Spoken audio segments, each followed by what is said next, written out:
and welcome to this week's book club episode for Star Wars Catalyst. Basically, we're looking at this book a couple of chapters at a time, breaking down the themes and happenings, and talking about it in detail as we go throughout the story. If you want, go ahead and check the description of this video. It will show you the playlist if you want to go back to the beginning of the story, or check out the other books that we've done as a book club. But with that, we're going to start on today's reading. Today we are reading chapters 16 and 17 from Catalyst. So chapter 16 is called Unexpected Value. Here the character of Haas Obit arrives back to the bar where he talks to his contact, Matisse, and before he can meet with his contact, a rival of sorts comes up and talks to him. And here he's getting a lot of sidelong looks. People are kind of glaring at him. He's not entirely sure what's up, but he knows that's something to do with the job he has. And the rival informs him that people are either jealous or unhappy with what he's doing. That basically the operation he did messed with what's called a legacy world. A legacy world is basically like, think like a national park or something. Like it's a planet that's preserved and isn't going to be developed further than it already is for the sake of maintaining the type of environment it is. And everyone basically kind of sees Haas now as an Imperial sympathizer, which is good or bad, depending on your point of view, as it were. In this case, the rival just wants in on the action because it's a pretty sweet gig, but basically this is serving to put Haas at ill ease, to make him feel like things are afoot and to kind of start questioning what's going on, which lasts until Matisse shows up and answers some of Haas's questions to appease him, to make it seem like it's not super shady. But in the back of his head, Haas is still thinking, this feels special ops, this still could be a Krennic thing. He's still not entirely sure, but really he just wants the money. He wants to be able to work. He wants to be able to do runs. And so he gets another run. We cut over to Tarkin, who is at the last planet that Haas dropped stuff off at. We get the names of the two materials that are being used a lot in the Death Star. Dunium. I thought it was Dumium. It's Dunium and Dolomite, which is what I talked about in last week's video. I believe it was last week's video.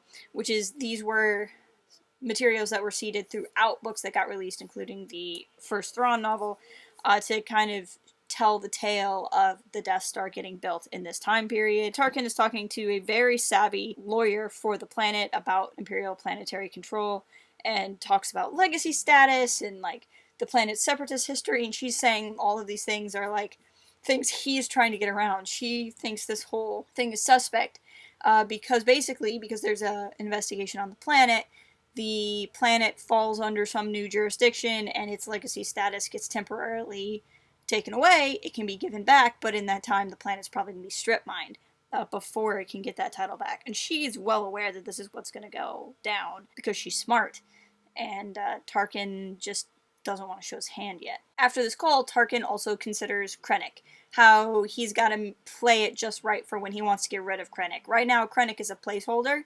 Tarkin wants ultimate control of the super weapon, but Tarkin is also aware that delays are inevitable, problems are inevitable, these things are going to happen no matter what.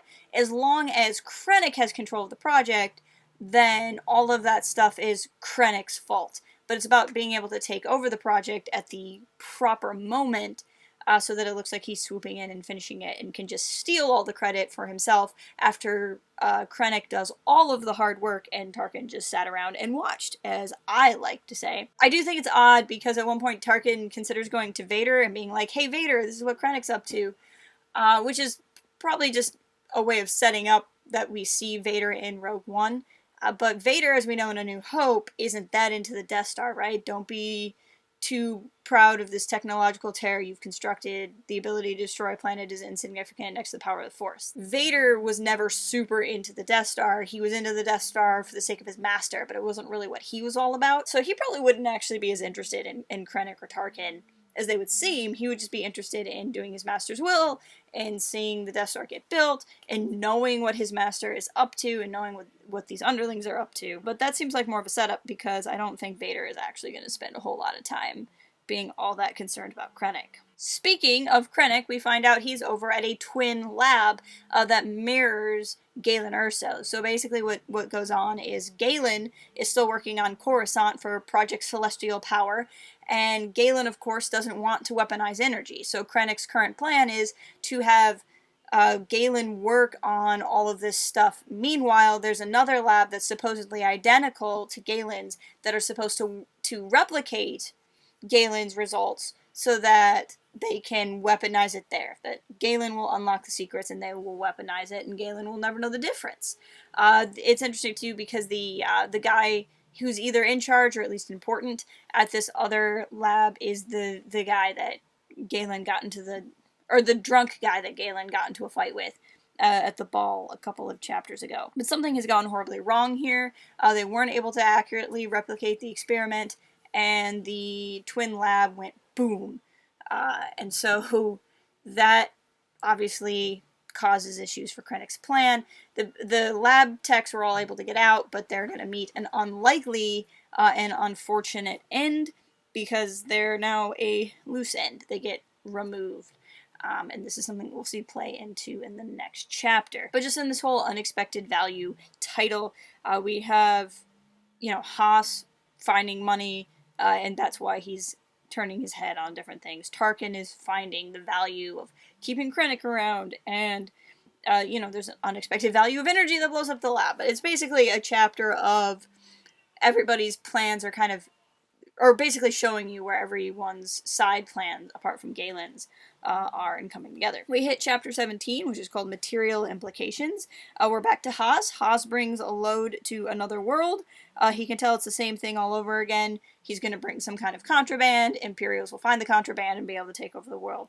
So he asks a question of if it's another world with Dunium and Dolvite, which, as it turns out, it is. It's another world where that could have been mined if it was not a legacy world. So we're starting to see things connect. Haas really wants to enjoy this good fortune he's found, but he knows he's wrong. He knows that there's something up. It's just a question of whether or not that's going to be okay with him. Forward into chapter 17, Lyra is organizing Galen's notes. Galen is in a place now where he can get all the resources he wants. He can get all of anything his heart desires in order to perform his experiments. He should be happy, even though he's been described as living in this cage like before. Lyra is in charge of taking his notes and compiling them. Of course, what they talked about in the previous chapter, what we see here, is that Galen's notes are really for Galen, and the reason why the other factory probably blew is because there was some critical piece of information that Galen doesn't need to take notes on because he knows it. It's not something new, it's not something novel, it's something he just has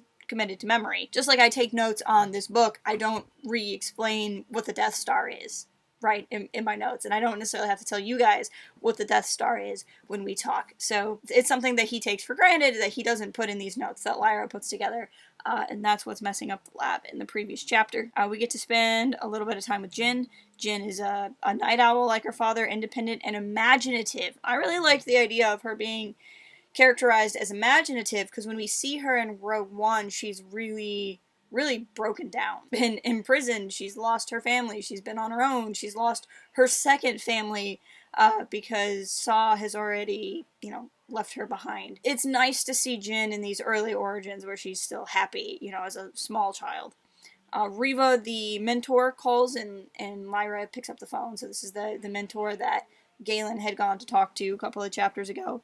And she sends this really strange call. She talks about Diego missing, who's of course the one that they got into a fight with Galen, and then makes a point of saying where she is. She wants them to know where she is. After having mentioned that her one friend went missing, and Lyra is able to figure out that she's doing this to protect herself, that something's going on, she could get found out, and she's trying to protect herself. Then we go to Ameda and Krennic. Ameda has come to investigate what Krennic is doing, the work, the setbacks, taking of the legacy world. Ameda seems to know everything, and he's mad at Krennic for kind of like doing all of this on his own ambition, not and with his own authority, not going through the chain of command.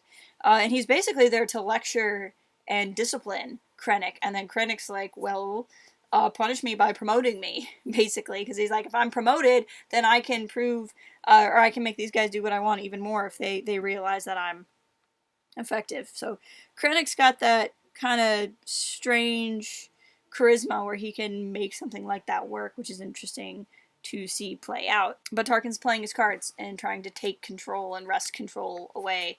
And basically this chapter is where it leaves Krennic in charge of just the weapon, even though he's also getting promoted. As far as material implications are concerned, of course, we just see more of how those particular two, the Dunium and Dolomite, are getting traced, and their implications everywhere else, and how that kind of ripples even into people going missing. So this is a good couple of chapters. That's really what I have to say this week. I don't have too much in depth other than, I mean, they're interesting chapters because we're seeing things come together. We're starting to see some of these seeds come to light, and how they're connecting. Because obviously, even though it hasn't been spelled out yet in the book, Haas is doing something that's connected to Krennic because he's going to these worlds that are important to Krennic. So we're starting to see the threads connect and weave and get sewn into something bigger. And this is kind of the fun part. I mean, the whole book is good,